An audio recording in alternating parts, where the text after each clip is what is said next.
Hello hello hello friends. আজকের ভিডিওর শিরোনামটা দেখে নিশ্চয়ই বুঝতে পারছেন টপিকটা কী ধরনের হতে যাচ্ছে। আসলে আমার গতানুগতিক যে টপিকগুলো থাকে সেটা থেকে আজকেরটা একটু আলাদা। তো স্ক্রিনে হয়তো লাইট একটু বেশি পাওয়া যাচ্ছে, এটা তো টেকনিক্যাল প্রবলেম, আপাতত কিছু করার নেই। তবে আপনারা আপনাদের যার যার মোবাইলের কন্ট্রাস্টগুলো, লাইট কন্ট্রাস্টগুলো আমার ভিডিও দেখবার সময় একটু কমিয়ে নিতে পারেন।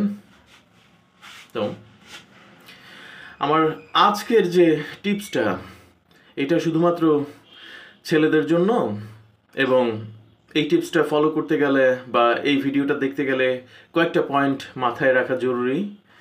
নাম্বার ওয়ান, এটা শুধুমাত্র সেই ধরনের ছেলেদের জন্য যারা সকালবেলায় উঠে অন্য সব কাজ বাদ দিয়ে চোখে মুখে পানি দিয়ে প্রথমে জিমটা সেরে নেন, ফ্রি হ্যান্ড এক্সারসাইজ বা জিম। ভোরের বেলায় উঠে আধা ঘন্টা থেকে পৌনে 1 ঘন্টার মতো জিম করার যাদের অভ্যাস রয়েছে সেরকম ছেলেদের জন্য এই ভিডিওটা। তো এখন পয়েন্ট নাম্বার 2 হলো স্কিনের ফেসিয়াল যে একটা টেক কেয়ার বা রূপচর্চা, এটা যদি খুব সহজে বা সস্তায় করতে চান তাহলে আমার এই ভিডিওটি ফলো করুন ফ্রেন্ডস। আপনারা অনেকেই হয়তো বলবেন যে তালাত ভাই ভিডিও করতে গেলে সবসময় ক্লাসিফিকেশন করে দেয়, যে একদম নিজের মতো যারা তাদেরকেই টার্গেট করে। সো এই ক্ষেত্রে আমি বলবো মেটালিকা ব্যান্ডের যে ব্ল্যাক অ্যালবামটা রয়েছে, যে শিরোনামহীন, কোনো শিরোনাম নেই, এরকম একটা অ্যালবাম ছিল বিদেশি ব্যান্ড, হেভি মেটাল ব্যান্ড মেটালিকার, সেইটার এ সাইডের নাম্বার 2 গানটা একটু শুনে নেবেন। গানটার নাম হলো স্যাড বাট ট্রু। ইয়েস, আমার উত্তরটা হচ্ছে স্যাড বাট ট্রু।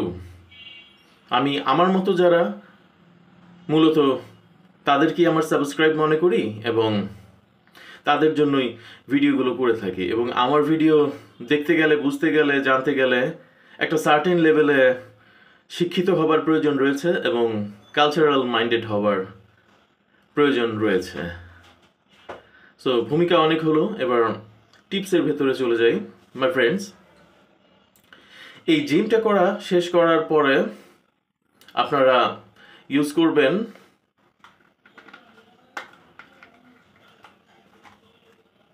এটা কি, মাস্টার্ড অয়েল, সরিষার তেল। একটু ভুল বলেছি, সরিষার তেলটা ইউজ করবেন জিম করা শেষ করার পরে নয়, জিমটা শুরু করার আগে। যাদের গরম পানিতে গোসল করবার অপরচুনিটি রয়েছে তারা তো জিম করার আগে অবশ্যই হট ওয়াটার দিয়ে একটা বাথ সেরে নেবেন, কারণ এতে শরীরের নার্ভগুলো বেশ ইজি হয়। ঘুম থেকে উঠবার পর যে ক্লান্তিটা আমাদের শরীরে থাকে সেটা কেটে যায়। এরপরে আয়নার সামনে দাঁড়িয়ে এটসেট্রা এটসেট্রা, চুল টুল আঁচড়ানো সব কিছু ঠিক করার পর অল্প 3 থেকে 4 ফোঁটা সরিষার তেল হাতের মধ্যে নেবেন। হাতের তালুতে নিয়ে এই সরিষার তেলটা প্রথমে ফোরহেডের মধ্যে দেবেন। এবং যারা চশমা পরেন তাদের জন্য টিপস একরকম, আজকে যারা চশমা পরেন না তাদের জন্য টিপস অন্যরকম। যারা চশমা পরেন না তাদের জন্য তো ইজি, এভাবে চোখের পাপড়ির নিচ থেকে নিয়ে এই সাইড, এটা এই সাইড, গাল এবং গলা, ভোকাল কর্ড, অবশ্যই পুরো মুখটার মধ্যে সরিষার তেল মাখিয়ে হালকা হালকা করে 2 মিনিটের মতো ম্যাসেজ করবেন। আর যারা এবার গ্লাস পরেন তাদের জন্য দিয়ে দিচ্ছি টিপস। গ্লাস যারা পরেন তাদের জন্য কৌশল হলো, এখান থেকে নাকের এই যে দুটো ফোলা অংশ, এইখান থেকে সরিষার তেলটা মাখা শুরু করবেন, আর বাকি সব আগের মতোই। আর কপালের অংশটুকু, এই জায়গাটুকু সরিষার তেল ইউজ না করাই ভালো যারা গ্লাস পরেন, কারণ তেল যদি গ্লাসের মধ্যে কোনোভাবে লেগে যায় পরে সেই গ্লাস ঝাপসা হয়ে গেলে কিন্তু সেটা ক্লিন করতে খুবই সমস্যায় পড়বেন। সো ম্যাসেজের 2 মিনিটের ম্যাসেজ আলতো করে ঘষবেন কপালটা, সমস্ত কিছু এখান থেকে নিয়ে এই এই এই। এবং একটা জিনিস খেয়াল করুন, ভোকাল কর্ডটার মধ্যে ভালো করে সরিষার তেলটা আলতো করে গলার মধ্যে ম্যাসেজ করবেন, কারণ শীতকাল যেহেতু ঠান্ডার সমস্যা হয় অনেকের, ভোকাল কর্ডে কিন্তু ঠান্ডা ওয়েদার, কারণ পানি কিন্তু এখন ঠান্ডা হয়ে গেছে। পানি ফুটিয়ে হালকা গরম পানিটা সন্ধ্যার পর ফুটিয়ে পান করা ভালো, এবং ফুটানো পানি ফ্লাস্কে রেখে সেটার সাথে নর্মাল ওয়াটার মিক্স করে সেটা পান করা ভালো। আর এইসব সুযোগ সুবিধা যদি না থাকে, সেটার জন্য ভোকাল কর্ডের মধ্যে জিমের আগে প্রতিদিন সরিষার তেলটা দিয়ে হালকা হালকা করে গলায় ম্যাসেজ করবেন। গলার স্বরটা খেয়াল করবেন, এর পরবর্তীতে অনেকটাই ঠিকঠাক থাকবে এই ঠান্ডা ওয়েদারের মধ্যেও। কেননা বিভিন্ন সংবাদ মাধ্যমে শোনা যাচ্ছে এইবার, অর্থাৎ ইয়ার 2024-এর একেবারে শেষ মান্থ থেকে আমি কথা বলছি, ডিসেম্বর থেকে, এইবার নাকি প্রচুর পরিমাণে শীত পড়বার কথা রয়েছে। সো এই জন্যই মাই ফ্রেন্ডস আপনাদের জন্য এই টিপসটা নিয়ে এলাম। এখন এর বেনিফিট কি? স্বাভাবিকভাবেই প্রশ্ন আসে। ইয়েস, বেনিফিটের আলোপে আসছি।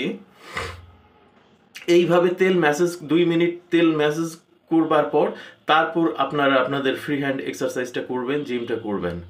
এবং মাই ফ্রেন্ডস, এরপরে বাথরুমে গিয়ে যখন ফ্রেশ হবেন, হাত মুখ ধুবেন পানি দিয়ে, এরপর ন্যাপকিন বা রুমাল দিয়ে আপনার মুখটা যখন মুছবেন মিররের সামনে, তখন আপনার স্কিনের যে গ্লেজটা, যে প্রাণবন্ত ভাবটা, সেইটা তখনই মাই ফ্রেন্ডস আপনারা টের পাবেন। সেই রকম একটা প্রাণবন্ত ভাব চলে আসবে আপনার মুখের স্কিনের মধ্যে। এই শীতের মধ্যে তো ঠান্ডা ওয়েদারের কারণে, কুয়াশা অ্যাটসেট্রা সমস্ত কিছুর কারণে আমাদের মুখের চামড়া, ছেলেদের মুখের চামড়া সাদা সাদা হয়ে যায় অনেক ক্ষেত্রে। যারা দামি ফেস ওয়াশ ইউজ করেন, উইন্টারের কসমেটিক্সগুলো ইউজ করেন, তাদের জন্য তো আসলে এই ভিডিও নয়। এটা যারা খুব শর্টকাটের মধ্যে এবং সস্তার মধ্যে কাজ সারতে চান, তাদের জন্য এটা একটা টিপস নিয়ে এলাম। এবং খেয়াল করে দেখবেন মুখের চামড়াটা, ত্বকটা খুব প্রাণবন্ত লাগবে। এটার জন্য আরও কয়েকটা ব্যাপার জরুরি, যেমন নিয়মিত ক্লিন শেভ করা। দাড়ি থাকলে তো দাড়ি নিয়মিত আমার মতো করে ট্রিম করা, আর যারা দাড়ি মোচের কোনো ঝামেলা নাই তাদের জন্য তো চমৎকার ক্লিন শেভ নিয়মিতভাবে করে এই টিপসটা অ্যাপ্লাই করে দেখতে পারেন। তবে এর মধ্যে কথা রয়েছে, যাদের স্কিন খুব বেশি অয়েলি এবং ব্রণের সমস্যা রয়েছে, তারা আমার এই ভিডিও ফলো করা থেকে বিরত থাকুন আজকে। যাদের স্কিন খুব রুক্ষ, আবার যাদের মুখের স্কিনের কোয়ালিটি ওই মিডিয়াম ধরনের, যে অয়েলিও আছে আবার শীত আসলে শুষ্কও হয়ে যায়, অর্থাৎ আমার স্কিন টোনটা যেরকম মিডিয়াম ধরনের যাদের, এবং যাদের খুব বেশি শুষ্ক, তারাই আমার এই টিপসটা ফলো করে দেখতে পারেন। এখানে মুখের মধ্যে, ত্বকের মধ্যে আর কি, জিমের পরে সেই রকম একটা ফ্রেশনেস লাগবে, এবং সারাটা উইন্টার জুড়ে মুখের ত্বকটা সেই রকম একটা গ্লেজি এবং সেই রকম একটা তারুণ্যের আবহ ধরে রাখবে। সো এতক্ষণ পর্যন্ত আমাকে শুনবার জন্য ধন্যবাদ মাই ফ্রেন্ডস। তালাত রহমান খান আজকের মতো আপাতত নিচ্ছি বিদায়। পরবর্তীতে আবার দেখা করব। ভালো থাকবেন সবাই।